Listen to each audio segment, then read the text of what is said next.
கோயிலில் நம்ம நுழைஞ்சதுமே நுழைவாயில்ல குறுக்கால இருக்கிற படிக்கட்டு மேலே நின்று செல்லாமல் அதை தாண்டி தான் செல்லணும்.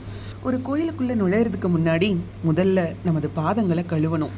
அதுக்கப்புறம் கால் கை கழுவிட்டு சில துளிகளை எடுத்து தலையை சுற்றி வட்டமிட்டு தெளிச்சுக்கணும். இதன் மூலம் நம்ம உடலை தயார்படுத்திட்டு கோபுரத்தையும் அதில் உள்ள கலசங்களையும் பார்த்து வணங்கணும். அதுக்கப்புறம் அந்த வாயிற்படியை கடந்து தான் செல்லணும், அதாவது தாண்டி தான் செல்லணும். அந்த படியை தாண்டும் போது நான் கொண்டு வர்ற எதிர்மறை வினைகள், எதிர்மறை எண்ணங்கள், கெட்ட சக்திகள், கெட்ட செயல்கள், கவலைகள் எல்லாத்தையும் இங்கேயே விட்டுட்டு உள்ளே போகிறேன். இனி ஆண்டவனோட கருணையோட கூடிய ஆசீர்வாதமும் நேர்மறை வினைகளுமே எனக்கு கிடைக்க வேண்டும் அப்படின்னு கும்பிட்டவாறே அந்த படியை தாண்டணும். நாள் முழுதும் கேட்கப்படுற மந்திர சத்தங்களாலும் நாதசுரம் கெட்டி மேல சத்தங்களாலும் மங்களகரமான வார்த்தைகளாலும் நேர்மறை எண்ணங்கள் நிரம்பி இருக்கிற கோயிலுக்கு சென்று நேர்மறை சக்திகளை அதிகரிப்போம். இந்த நாள் உற்சாகமான நாளாக